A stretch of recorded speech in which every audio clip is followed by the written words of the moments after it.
Welcome to Living Room Clutter, episode 108, part of the dacespace podcast network, your number one rhythm gaming podcast. Of course, as always, my name is David Moore. Joining me is my two only friends who play rhythm games in 2018, Josh, JC Lexicon. What's going on, Josh?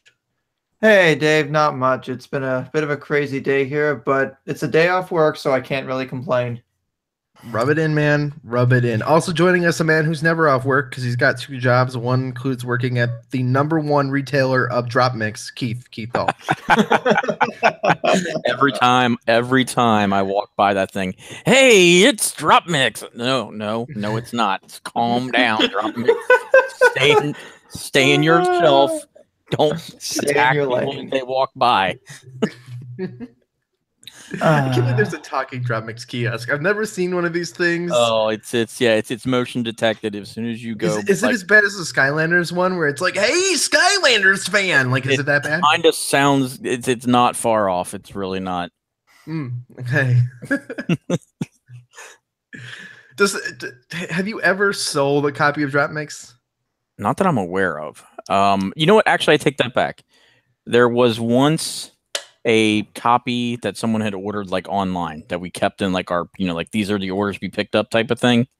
So I did see one there once, but I've never seen someone buy one personally. And then they didn't pick it up because they realized they regretted their pre-order, and then they put it back on the shelf, right? I think it was a thing where I think we were selling it for like $50 at one point, and someone bought it online. If I remember correctly. I'd pay $50, I think, maybe. If in the right mood, I'd pay $50 for a drop mix. Anyway, guys, as always, this is your number one rhythm gaming podcast. We talk about everything that's Rock Band, Rocksmith, Guitar Hero, when it's relevant, Clone Hero, all that news. Drop mix, drop mix. Anything relevant. Anything rhythm gaming or takes up space in your living room. Guys, did anything happen in the last month of our show happening? Some stuff did, yeah.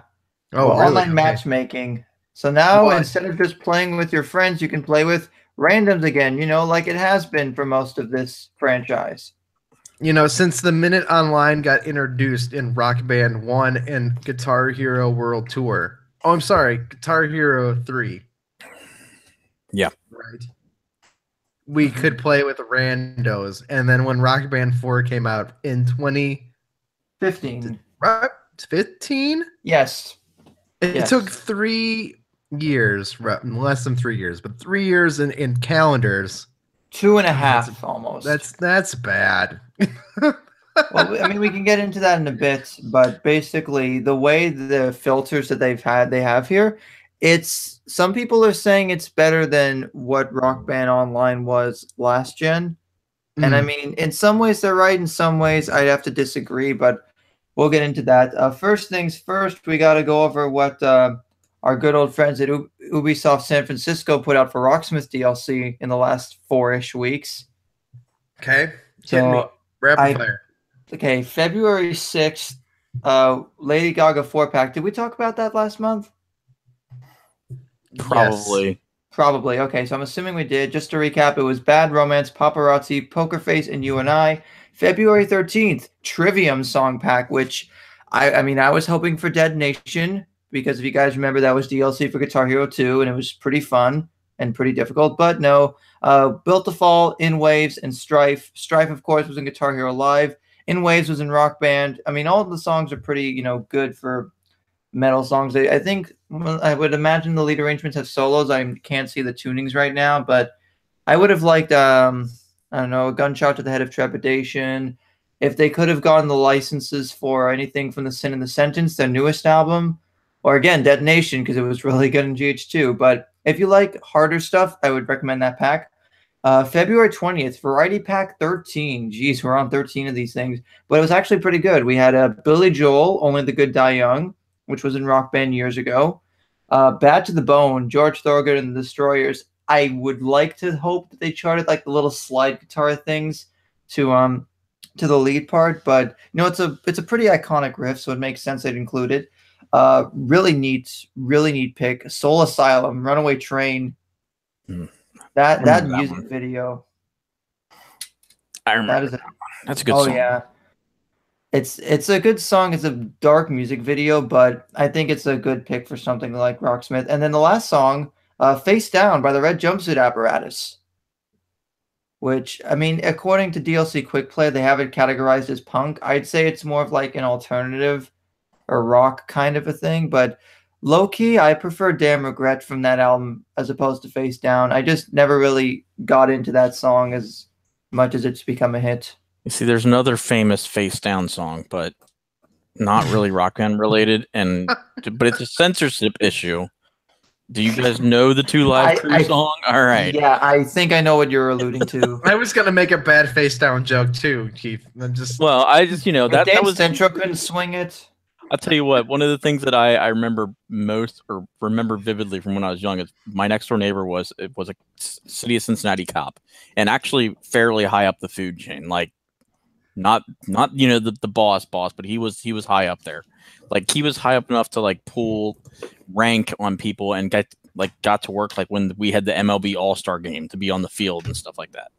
Ooh. And I remember when we were younger, because they had like a finished basement, you wouldn't think this guy's old white guy, like just not into rap at all, but he had the Two Live Crew album, like where they're basically just like standing and just looking up at the women, like the four women above them in like thongs, like just it's a pretty, you can find the image pretty anywhere. And I'm just like going, this guy, like Two Live Crew, like I think he got it because of censorship issues dealing with it as a cop or whatever.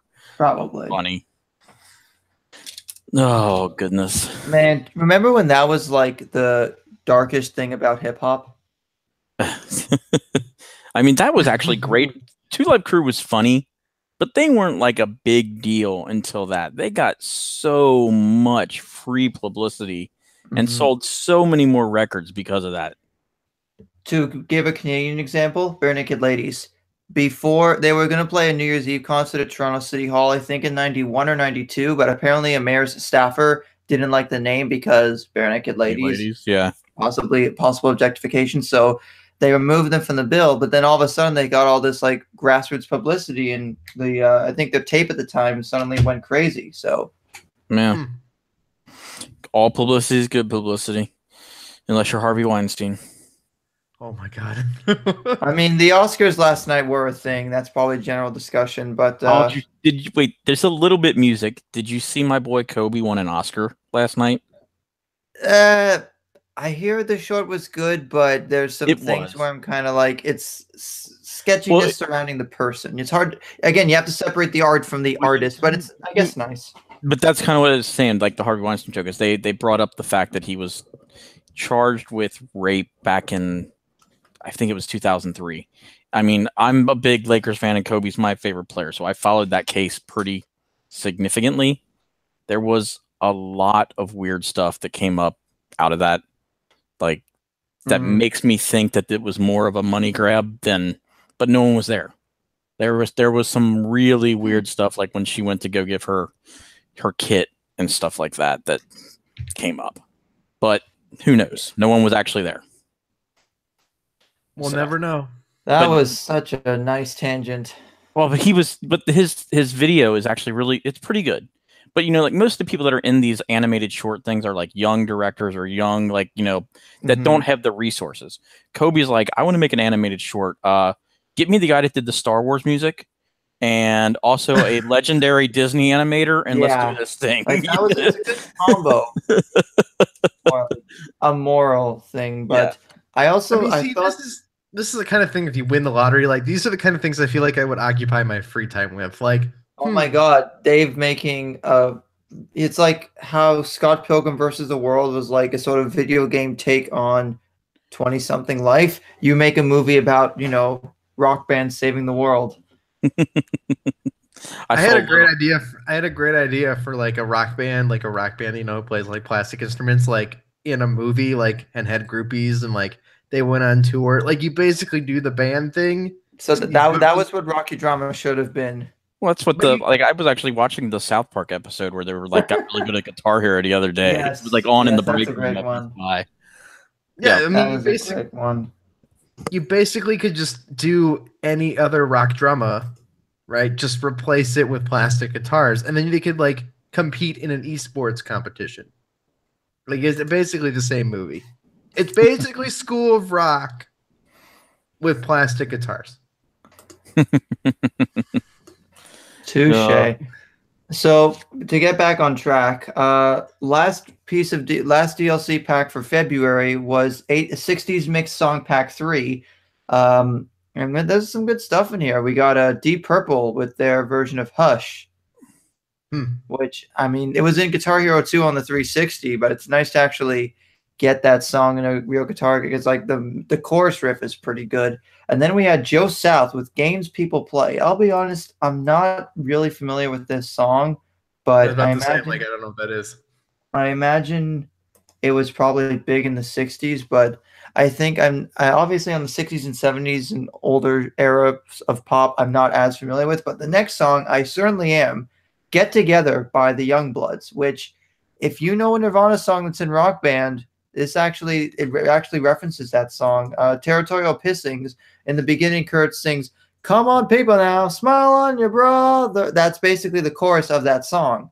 And I've heard the original song. It's pretty good. So it's nice that Rocksmith was able to swing that. And the first DLC for March for this month, Canada Rejoice, a three pack of Shania Twain. There you go. We got Man, I Feel Like a Woman, hint, hint, harmonics. That Don't Impress Me Much, which Rock Band got last month of January, and You're Still the One, which is good. I wouldn't have minded Up, Whose Bed Have Your Boots Been Under. There's probably a few others. Honey, I'm Home. What's another one? It would probably be something from Come On Over. But I think what's another one? Actually, those are probably the three best ones that I could think of. But I mean, it's more country, and to be able to play, I mean, those are arguably her biggest hits in America that I know of. So I'm glad they got that. So that's all the Rocksmith DLC since last month. All right. What do we got next? No, I guess. I mean, there's nothing for Guitar Hero, is there? No. There is not. No. I was going to grab the Rock Band DLC for this. Okay, well, I guess while you're bringing up the DLC, let's just talk in general about the online play. I mean, I know none of us have done it significantly. My experience... I didn't even know there was a patch. Yeah, I went in and I downloaded the patch, and I took a look at kind of the layout and saw that they added some challenges and they did some new stuff. But when I went in, there was like, I don't know, 5 or 6 different sessions going. And you could go in and it showed an icon like, hey, there's a drummer, there's a guitarist, there's a singer in here, or, this is what's in, what's not. And then it would show you, okay, in this group, you have, in my case, I was getting numbers at around like 400, 500 common songs that you could all play together. So you could make your choices based on that.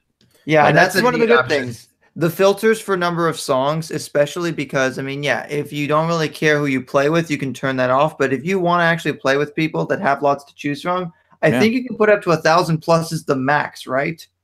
1,000 I don't know. plus I didn't really look at the filters. I just looked at what was available and what it kind of showed me. I want to say that, yeah, you can have as much as 1,000 plus songs to set in common, which is good. That's still this positive to say, like, if it says, 62 songs in common, like, F that game. Right. You know, like...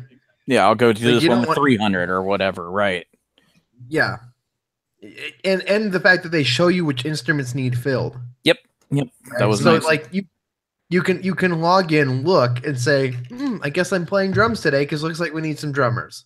Right. Like, all positive stuff. Like, that is incredible, and that is a feature that is better than Rock Band 3 or any previous Rock Band. I have to admit, it is going to be nice for the Rock Band teams that are still active in the RB4 era, because if they want to have, like, sessions to full band FC stuff, they can basically just set it up for the members as like for full combos only. So it's way easier to actually go for stuff like that, because you can designate what type of room it is, whether it's just for fun, for scores, for full combos, stuff like that. Yeah. Yeah, I mean, there wasn't a lot of activity going on, considering it had only been up. When I looked at it, the patch I think I looked at it the day after it came out or 2 days after it came out. So it was like a Friday Yeah. night, I think. Yeah, when I was this looking came at it. out last week. Yeah, Yeah, like middle of February. yeah, it wasn't. Sorry, Yeah, it was like 21st. 21st, 22nd, something like that. Mm-hmm. So yeah, it was. But I liked the setup. I actually thought about jumping into a couple games, but I didn't think that she'd want to watch me sing, with people online. So Mm-hmm. Yeah, El Canadiano in the chat. It's nicer than that you won't get matched with someone who insists on guitar, fails on medium, and leaves. I mean, regardless of the online, every generation's had that where you are beating somebody really good and they just quit. oh, But you know chances what? are a team would most likely just be a private room. Yeah. They That's did interesting. have a thing in there that showed like I think it was like average skill score. That Yeah. was another thing that popped up too. Like this session's average score is 720 or whatever, and yours And is you can request that you can set the skill level of the people you want to join. so. But yeah, it was nice. I mean, I didn't go in there to see if there's any connection issues or anything like that, but I liked the options that were there. Obviously, it would have been nice if this was here from day one, because that We would have can't been change that. right. We can't change it, but that's Jack, that's when people were Can playing we it keep a the lot. positive train going? Because I have some more good Oh stuff. no, this patch brought. I'm not angry Can- with it. can It's I- just there's not a lot of sessions. Oh, definitely. Can I ask a question for Yeah. Jackie Yes. in the live chat? Because the way you guys are describing this, it sounds like I go in and I get a list of rooms to join. That The was way my she's saying is she sat in the green room waiting forever. Is that creating your own lobby? maybe. Like your own waiting you lobby? can create your own room, or again, you can also join other people's. So that could have been an instance of trying to join and there just wasn't anything there. I'm not sure. mean, personally, I would always join rooms. So that I way guess. you could make your pick of, hey, this is what's needed. This is where I can go jump in. They need a Right. guitarist, or whatever. Right, So- because you don't really want to be the one person sitting in a room waiting to fill the slots. If somebody else really wants to play guitar, I mean, I guess I'm not one of the picky people who care what instrument I'm playing, right? Like I will play anything unless it's drums late at night. I mean, yeah, she's got in here, that there was no joining a group. Hi, Rain. But I mean, like I said, I didn't try to join one, but I know that there was options where you could make it private. But then there are also ones that will accept people. So I guess it depends on their settings and whatnot. But yeah, it looked pretty good to me. Yeah. El Canadiano brings up a good point. The model that's most similar to this is like Left 4 Dead 2's lobby system, which I have not played L4D2, but I mean, it was as good as the first one, maybe a bit more. If anyone's played Left 4 Dead 2 online, feel free to let me know what that's been like. For a minute, I thought you were going to play Left 4 Dead. Josh, I was like, wait, Josh No. plays other games. Speaking of good things that this update brought, though, they finally fixed the drummer animations. He actually looks like he's playing things and not like slogging through mud just to hit the drums. It looks a lot more fluid. And I've tested because I've been playing drums since this update came out, and it's actually good. Like things feel a little bit more fluid, way better than before. And what they also fixed, greatly improved trill and tremolo lanes. So the strum lanes and the swells actually work a lot better than and how they should have been in 2010. It almost concerns me that they're working on things like animations 2.5 years later into the game. There were some parts where I see like the guitar is going through the guitarist's arm still, or there's just like stuff that just it shouldn't still be in the game this late. Well, I mean, to be fair, I would just guess that it's not really something they're concerned with at this point. Like Should it does be it there? matter? No, but I mean, I really doubt they're dedicating programmers to fixing that at this point. I really hope programmers are working on things that matter at this point. Like I really hope like there wasn't a large team working on fixing animations. Like I hope that most of the focus went into that matchmaking, which it sounds like it did. Like let's be honest. It definitely because I think they were working. I know thanks to the new and improved loading screens, which have these new facts and tips about stuff, and occasionally to follow Rockman on Facebook and Twitter. But it is nice to actually have a change of pace. The loading screens are different. It's not just the same static background of the band. It kind of changes up. There's facts about the community. It's nice that they pay attention to those sort of like little visual touches. This feels like year one patches though to me. Like what should have been year one. You mean the entire year and a half that Rivals has been out? Yeah, I mean, not that I'm trying to complain. Like, let's be clear here. Like, I'm thrilled they're doing this. It just seems like there's no way we're gonna get new band bundles out this holiday season or something. Like, the improvements that you make at this point, you're not selling to a new audience, right? Like, That's fair. we appreciate these things. Like, it's great. Like, don't get me wrong. Make Rock Band 4 the epitome, like the thing you said it was gonna be pre-launch, right? Actually put the dream out there, but I just wonder what matters at this point, right? Which I think, like, the things that matter, like if you could pay a little bit more money for some really good high quality DLC that would sell well, that would support the game, these things that paying programs. I wonder what the business meeting inside of Harmonix is saying right now. Well, any improvements they make, they're not looking for bringing. I would imagine at this point, they're not looking for new people to come in. They're looking for the people. They're looking for improvements to encourage people to buy DLC. People that are still around are actively buying songs because that's where they're going to be getting money, not from new people going out to go buy bundles and stuff like that. Right, but does the new loading screen really incentivize you to buy more DLC, Keith? Like, No, not really. They might just put No. some more in there to be more variety type. It's to spruce up the other aspects of the game, because the DLC selection, I'll get to it in a minute. It's been for me a bit questionable, especially with the whole Spotlight Pass system. Which this season it's already been said that the Pass Plus thing was just for the holidays or post holidays, because we have to get those song sales up. So put 2 Skid Row songs in there and call it a plus. I don't know. Get those song sales up by putting good songs in there. Well, I'm glad they aren't doing more of that, because it just kind of felt like it was. I thought I was a little concerned they were going to start doing it so every week was going to have a Spotlight Pass song now, because they could just do the weeks in between. But it was only for the holidays, and apparently this week or this season is only 1 week between. But that's such an irrelevant conversation to have about the fact that the related to mode Rivals, that I bet you very few people are playing is relevant. Yeah, related to Rivals though, they did add a new filter for challenge songs for that week. So I think in Quick Play or something, so you could sort and only see the songs that are eligible for a certain week's challenge. So if you're super into Rivals, that's good. That's a good online option as a filter for rooms. Oh yeah, definitely. To join if you have a full band and you guys want to knock out some of the songs to get your crew some XP, you can set up 8 songs, let's say, for about 40 minutes and go at it. And you're contributing towards your own crew still. Yeah. Right? Which is good. It depends. If you're playing with people in different crews, do you still contribute to your own crews as well as the other crews? That's kind of a weird what if. I think you should only contribute as if you were a solo player playing for your crew, unless you're playing with multiple people within your crew.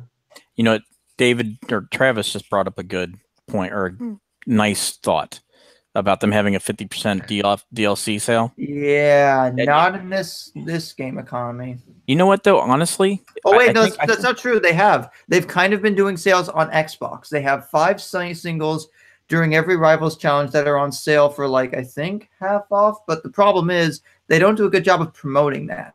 Well, so it's you have to go to the subreddit to find that out. My point was going to be more this. Instead of, if let's just say on a typical week, let's just say they sell 500 songs. I have no clue what the actual number is, but let's just say it's an average week. Okay. I hope it's more than that. I hope it's a lot more than that. I'm just using this as an example. So if in an average week they are selling 500 songs, I bet you if they did a 50% off sale, even if they just did, we're only putting songs that are 50% off that are let's just say at least a year old or something like that. Rock Band 4. Or something, But I bet you if they did that, instead of having 500 sales, they would more than make that money up into how many more extra sales they would have if they, actually did one. Harmonix, if you're still listening to this show, which I bet you still do. I really hope you still do, because we love you. You're our favorite developers. That's why we have a show that's gone on 108 episodes over the course of 3 years. Okay.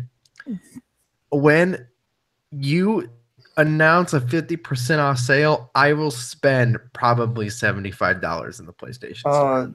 Don't even get me started.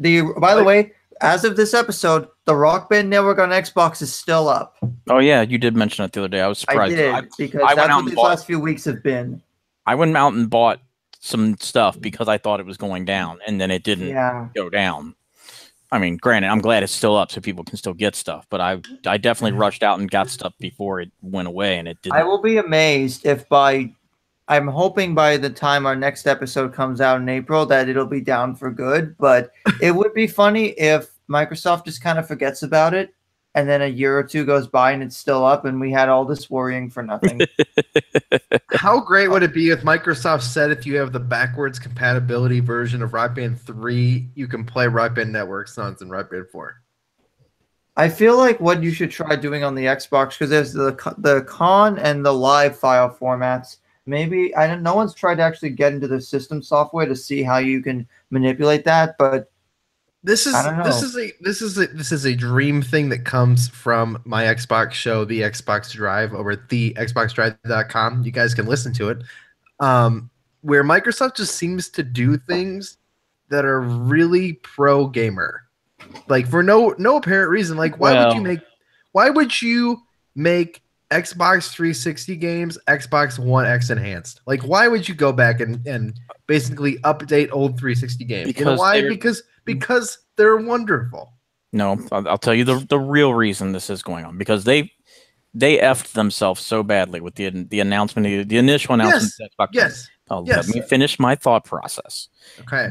But doing all this work now is not gaining them a lot of money, but it is gaining them a long-term plan, because when Xbox 2 or whatever the hell it is comes out, you know, and I assume that at least PlayStation 4 games will work with the PlayStation 5 because of the architectures, which we talked a little bit about before.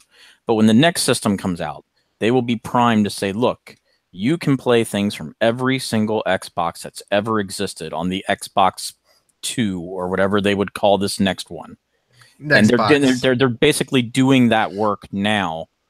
You know, I agree. Whereas Sony's like, no, you're not playing PlayStation 3's, stuff like ever on PlayStation 4. But you can't argue with the fact that is the most pro-consumer. Oh, it's great. They don't really make money on that. That's absolutely pro-consumer, but it's a long-term plan. It's not. Oh, of course. Bringing in they know this generation's over. There's no good beneficial reason other than to look for the future reason to do this. Sony's not doing this. Yeah. You know why? Because it would cost them a ton of money and they don't have to. They don't have to make PS1 games backwards compatible on the PS4, even though it's 100% possible. Yeah. Why would the games I bought on my PS3, my PS1 classics work on my PS4? I don't know, because it would be nice. You could put an original OG Xbox game into your Xbox One and play it. That's crazy. Yeah, it is. It's nuts. Anyway, so they could just make Rock Band 3 backward compatible. Never gonna happen. Crazy way. No licensing issue. Oh, we lost Dave. Oh, there he is. I've been here. I didn't go anywhere. You went off our screen. Yeah, for a split second. So you would please nobody but the number. Oh, you got to bounce. But the number one rhythm gaming podcast that still exists. Let me see. Our monster's trying to silence us. They want to be number one again. Yeah, Travis bought a handful of RBN stuff too. It was a weird combo because for me, having pretty much everything on the PS3 side, which it is gone except for one song from the RBN 1.0 days, Wake Up by Me Talk Pretty. So if you're on PS3 and you still want to get an RBN song, get that song because it's still available for God knows how much longer. But the DLC the last couple of weeks has been kind of head scratching. Some good, some I don't know why, and some okay. So February 15th, we had Slide by Goo Goo Dolls. Yes. And the spotlight pick was Unwell by Matchbox 20, which is also yes. I just wish we had gotten these a few years ago because we could have had some keys. I like Unwell. I like that too. It's the harmonies on it are pretty strong. I mean, I really wish again a pack with 3 AM Unwell and Push a Real World, but instead we have to split them up because pre-order bonuses. But I guess if they're both sort of like adult. We've gotten a lot of alternative this past season. I guess it's just because at this point it's what's cheap to license. Because why else would we be getting so many one-hit wonders from the 90s and 2000s and adult alternative acts with like multiple songs, or alternative in quotes, as you'll see in a few minutes. So there was that. The next week, February 22nd, we had Gavin DeGraw with I Don't Want to Be, which I know that was a thing in like the 2000s, but I never heard that song before it was in Rock Band.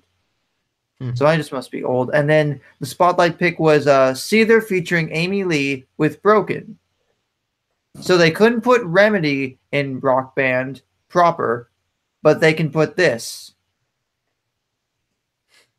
Yeah, that seems weird because you would think that would take extra license. I mean, remember, Seether had four songs on the Rock Band network. 4. And Maybe. Remedy was one of them. Maybe this opens the door to get that down the line. Yeah. Well, I mean, hey, didn't stop it. If Third Eye Blind is an example, anything's possible. So that was basically the season 10 spotlight. 10, geez, the season 4 spotlight pass plus whatever it was. It just felt like a mishmash of stuff, and then just 2 Skid Row songs, almost like as a cherry on top. But last week's DLC just kind of rubbed me the wrong way, even though I knew that we were going to get the song eventually. But we did get 2 Princes as a rewind, so another Lego rewind, although I still think we should have gotten this on Valentine's Day because it fits. But that's just me. Does it really? Yeah, it's about love. It's about having a side piece. Like, that's not the spirit of Valentine's Day. Yeah, but look, Brick House is about a girl that you find physically attractive, but we don't know anything else about her. Story of a Girl is about a guy who likes everything about his girlfriend, even though she doesn't seem to like that much about herself. So it's like, it kind of fits. Yeah. I mean, every song could be about love in some way, shape, or form. I mean, this is like saying Deadpool is a romantic love story because it came out on Valentine's. Hey, I'm so excited for you're Deadpool the dog. Oh, that whole scene! I gotta watch that movie again sometime because I'm gonna have to be. When is Deadpool 2 out? May? May? Something like that. Yeah, May. Same month as what Infinity War was supposed to be as well. Yeah. Oh yeah. Here's the best part. I love how someone can just ask Marvel on Twitter to move their movie release date up a week, and they're like, "Okay, sure, no problem." I'm like, there's gotta movie studios just put out movies now without needing release dates. Yeah. Well, I mean, look, if it was a plant, it's like we need to have more plants do this more often because I'm just like, if Beyonce and Death Grips and all these artists can release stuff without needing a release date, why aren't movie studios doing this? You know, why do video games need release dates?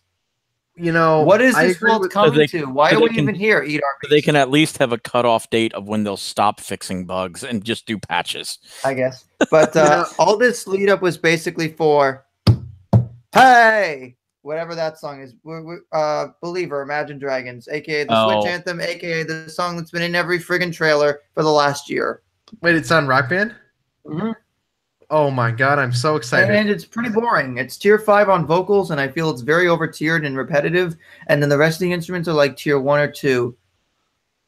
So it's not really that fun. But there's no spotlight pick for it. It's not spotlight, so you don't have to buy it. And then again, you don't have to buy it anyways because I'm officially excited. Freedom is an illusion. I'm excited for a DLC song, and Josh is tearing it apart, guys. I'm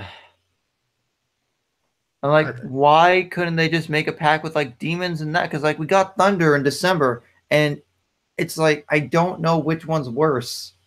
Thunder because it's so repetitive and annoying, or Believer because it's been everywhere for a year and it only took until now to get it when we could have had it earlier. Why can't you just be happy for me, Josh? I've been happy for you plenty. Anyway, Josh, you have to bail. I will most likely be bailing in a couple minutes, but okay. Is there any more news? There is. Before the show, I already put it in our chat here, so Keith can cue it up. But to me, it sort of shows where some of Harmonix's priorities seem to be going with regards to other games recently. But before I do go, I'm again going to stress if you are on an Xbox 360 and you have still not purchased any Rock Band Network songs that you would want to, get them ASAP, because by the time we're back in April, it may very well be done. So the fact that they're giving you an extra week, who knows? But we can't know for sure. But there's a lot of good stuff on there, and I would hate for some people to miss out on some really good stuff because they hesitated. Because on Sony's end, they took it down right away last week, except for one song. You know what's crazy to me is that Infinity War is the opposite of a delay. It's getting pushed up instead of pushed back. It's the opposite of a delay. We're so used to delays in games. Hey, you know what? Hold on. You know what else was the opposite of a delay? I know where you're going. The Saturn. So calm down. It's not always great to push up your release date. See, you guys don't even know that story. You guys are so young. No, I think I know. You know, what I'm you're still. talking about. I know the story of the Sega Saturn. Was it to compete with the E3 or N64? E3 in 1995. How old were you guys in 1995? I was 3. Okay, but Josh, were you about 4? About the same. About the same. I can understand why you wouldn't know this, but like at least not at the time. But so that was the year, obviously, PlayStation 1 came out and Saturn, and they were both scheduled to come out in like September or whatever it was. Sega came up, and obviously the internet's not what it is back then either. I mean, you might have had AOL or something like that. That was about it. And they get to E3, and there's no press way of like really letting everybody know this. They do their press conference, and they say, "Oh, and by the way, we're releasing the Saturn now. You can go get it at Toys R Us tomorrow." Instead of waiting until September to release it, they didn't let all their retail partners in on it. So, like, if I remember right, KB Toys didn't get it, and they were pissed. That was back when KB Toys was like the second biggest retailer or toy retailer in the country. And lest we forget, it had one of the best commercial series of all time, Sega Ta Sanshiro. Yeah, in Japan that actually did quite well. You know, I still like my Saturn. He became a mascot in and of himself. I still have a Saturn in one of my boxes from moving. Can we address that Sega was never good, please? No, Sega was great. Sega was throw down right now. I'll tell you, in all seriousness, the best 2 years of gaming I ever had was the Dreamcast, because they were balls to the wall. Dave, man, stay off the light speed. Yes. Keith, can you do me a favor? What? Tweet at Sean Capri and go on We the Gamercast and tell him this, please. I just want to hear this conversation. See, Travis agrees with Keith. Dreamcast is the best console of all time. I'm not saying it was the best console of all time. Okay, it's a half agree. For 2 years, because Sega knew this was their last shot, there was so much high quality. Like, Nintendo makes super awesome AAA games, but you get 2 of them a year that are that level. Sega would release like 11 AA games a year. You know, there was literally a month where they released back-to-back weeks Shenmue, Phantasy Star Online, Jet Grind Radio, and Skies of Arcadia all within the same month. Keith, Travis has 6 Dreamcasts, a third of which are Japanese. Like, how do you have enough? Well, I guess you must have got them. Yeah, I imported a Dreamcast. I bought mine for about. I guess they're not that expensive. 500. Was this at the time, or this was recently? At the time. No. Now you could get one for $40. I don't know. Okay, good. I was gonna say, because like if you have 6 of them, they must have rushed that. But anyways, now that we are segueing from the Dreamcast, gonna go nights into dreams. Yeah, there's almost as much Dreamcast news these days as there is Rock Band news. There's still Dreamcast games coming out every once in a while. I mean, we could almost secondary the Dreamcast news into this show, and we would still not have enough to talk about. Sweet Dreams Cast. There we go. I got the name. I'm going to probably head out, but you guys have a good night. Everybody knows where to follow me, and stay tuned for some drop mix discussion and listener feedback if you're going to tune out here. So have a good night, everyone. See you, Jeff. So here's the thing, Keith. I say we do this. Sweet Dreams Cast, the Dreamcast podcast in 2018. I think we could be the #1 Dreamcast podcast. Oh, there's plenty of good Sega podcasts out there. I don't know how many of them focus on the Dreamcast nowadays, but the Dreamcast was a fantastic system. I think I mean, look, they were the first thing that had out of the box online. You know, you didn't have to buy an adapter. You know, it was people forget this now, but PlayStation 1 and like N64 games are, because they were such basically flat polygons, were actually are really tough to look at. So it was a huge jump, relatively speaking. Dreamcast was just a phenomenal system. It was just, unfortunately, they screwed themselves with their previous issues. But Sega never locked down what I think they were doing. they you know, you just got to understand, they did great in America. struggled. People forget that. It did. The No. Dreamcast was the most successful launch of video game systems ever in America up until, I think, the Wii. But there were too many debates over the agreement with Japan, and Yes, I mean, if you read Console Wars, man, like Sega struggled.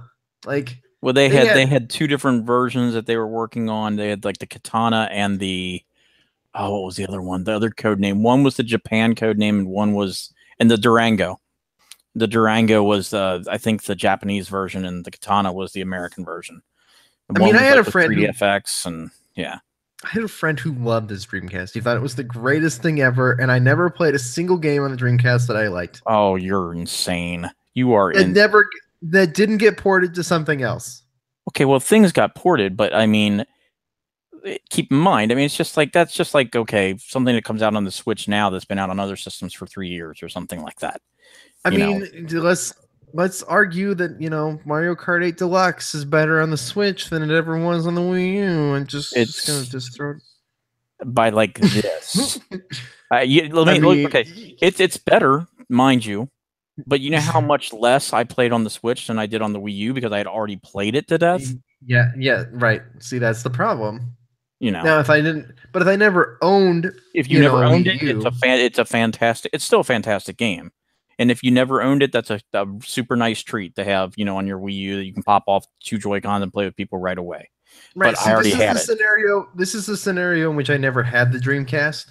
Right. It's like not having the Wii U. All these games are amazing because you didn't have them before. Well, you were too young to probably have had a Dreamcast. I mean, you would have been what, like 9? I mean, you could have had one, but you wouldn't have been buying games for yourself, is what I'm getting at. I mean, I had an N64. I had an N64, I had a PS1, I had a Sega Genesis. I had a Sega Genesis first, then a PS1, then a PS2, and an N64. So yep. Travis was just mentioning that the Dreamcast is, you know, the home version of Sega Naomi. It's actually the other way around. They actually put the Naomi in arcades based on Dreamcast hardware. Basically, the Naomi is essentially just a Dreamcast with, I believe, more RAM because it didn't use CDs for the games, I believe. So the games would get loaded into the RAM. But it was, yeah, they made arcade perfect. Like, games were so Crazy Taxi, things like that came to the Dreamcast, relatively speaking, arcade perfect. I mean, it was a fantastic system, and there was a huge amount of content for the 2 years that it was there. It died quickly because just Japan pulled the plug. But the amount of games that were good for that amount of time was very good. Speaking of things that have high demand, apparently DropMix is big enough to have esports. Let's calm it down. 16 people is not what I would call an esport. I don't know. I haven't read a whole lot about this blog. I mean, I see they're having a tournament. I don't know where they're having the tournament. It's DropMix, so I don't care enough to look at, you know, what's going on. A DDR tournament is way more exciting to me than DropMix at all. And when was the last time we got a real DDR game? Yeah, DropMix is, you know, I hope it does good for them because I don't want Harmonix going out of business, you know. Right. But at the same time, Evo is an esport. Having a tournament with 16 people is not an esport. That's a live stream. That's like saying who acquires Rock Band when Harmonix goes bankrupt? Well, I would assume that Activision would, and they'd give it another swing somewhere down the line. Now, who would develop it? I don't know. But I would think Activision would buy the rights if they could, because that would probably also, if they bought the rights, that would also probably open up opportunities for them to maybe bring in DLC into like Guitar Hero. I would think, but I don't know. Yeah, but they don't need Guitar. Like after Guitar Hero, do they want it? No, I mean, it would be more of an investment like, hey, Harmonix is going out of business. This is something that we could buy, and next generation, maybe we try again. You know, something like that. Yeah, I just don't think so. I don't think so either. I'm EA just could saying take that. it and like microtransaction the hell out of the clothes or something. Yeah. God. Yeah. Loot boxes for band T-shirts. Yep. I mean, seems opportunity right there. Nope. Plus, EA has a publishing hand with the previous Rock Band games. Yep. I don't know who would do it. I mean, I would think someone would, because it's worth having that IP. But I don't know how much. I don't know how much it would go for. You know, just because you buy the rights doesn't mean you're going to immediately turn around and make a new game. You know. No. I understand that. I mean, there's definitely got to be a bereavement, a period between Rock Band 4 and Rock Band 5. Yeah. Sure. Anyway, do we have any listener feedback? I don't know if you pulled this up yet. I started to. I actually have it up. Let me see here. What do we have here? We have 10 comments. Hot damn. Are they all one guy? I have a feeling. No. Although they are predominantly Michael White. They're not all Michael White. Michael White, who I think is the only person who watched the VHS tape of me being a baby that I put up on my YouTube channel for like 2 days. You had is that what that was? I just put it up. I was like, I'm just going to leave this public for a little while. It's really just to back it up because, you know, it's an old VHS tape that had nowhere to be digital. And I'm like, I'll put this on YouTube. I'll just see how many people watch it. All right. So here is the stuff we have right now. Okay. So we have from On the Roadcast. Says, I haven't touched Rock Band 4 since launch as well as it's just left a sour taste in my mouth. But I brought Rock Band 3 with customs to many a party, though surprisingly, it's a drunken great, but terrible hit. Yeah, I mean, Rock Band is still the best party game of all time. Like that's not an argument. Like that's just the definitive thing.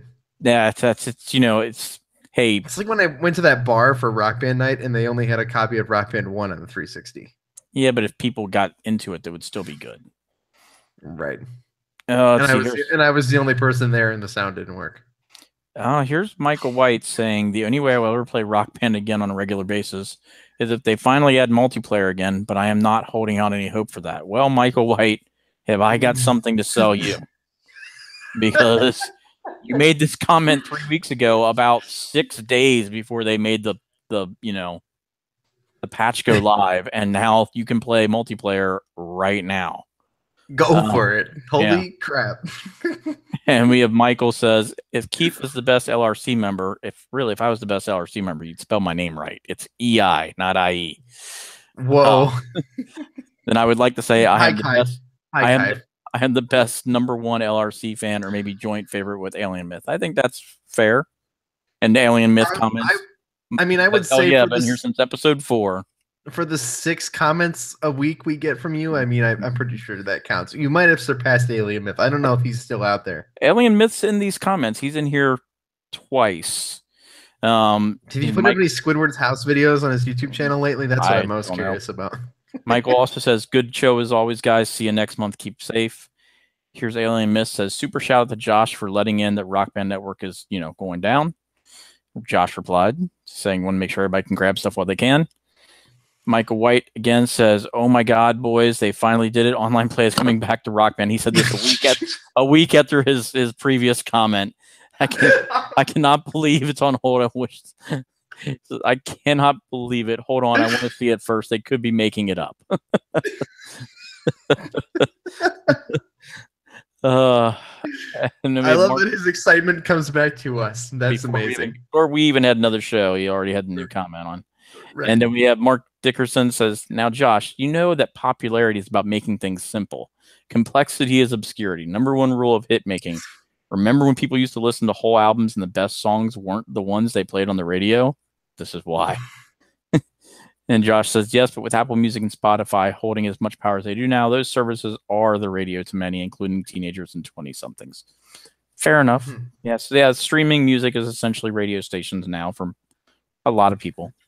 I mean, I don't. And to be fair, the radio stations I listen to aren't really music radio stations. They're generally talk radio stations, and my music is on my phone. And I'm 40. You know, like that's even for me. You know, it's not the radio station that much. We do listen to the radio station at work. That's about it. We have like, you know, right, like and like sometimes you'll flip the car to the FM thing. Yeah, like, yeah, just to hear something different than what's on my phone. Right, but not because like it's better, just because it's there. Anyway, guys, Keith, Josh, Travis, you just said it wrong. Travis says I before E, including when spelling Keith. No, that is not right. It's like I before E, except after C, but the K is like phonetic. So that's the rule. I. Yep. Anyway, guys, I assure you, it's my name. I know. I mean, it says it on Twitter. That makes it 100% true, guys. This has been Living Room Clutter, episode 108. That means we've been doing this a monthly show for 8 months. Keith, is that accurate? Oh God, I guess that is. Wow. It doesn't feel like it when you only do it once a month. You don't think about it. It doesn't add up like the way it does when you do it every week. Right, and it's like that's almost a year. Like we've been doing this show almost a year a month. Hey, they got online playback. I mean, when is I mean, I'm gonna take this show as the full credit for the like the demand for matchmaking. Like it's the reason it exists is because the show still exists. Yeah, I still can't believe that wasn't. They didn't think. I mean, when they actually announced online play, that was a big deal and got a lot of play and a lot of coverage. And then to think that they would bring it in and not have matchmaking in the first place was such a colossal, like, what are you thinking moment? You know, I'm glad it's in there now, but there was only, like I said, I think I'm fairly certain when I logged in, it was day 2, maybe day 3 that was up. And I think there was 10 overall matches going on. Yeah, so, I mean, and that's on Xbox, which I believe has better numbers than PlayStation 4 typically with Rock Band.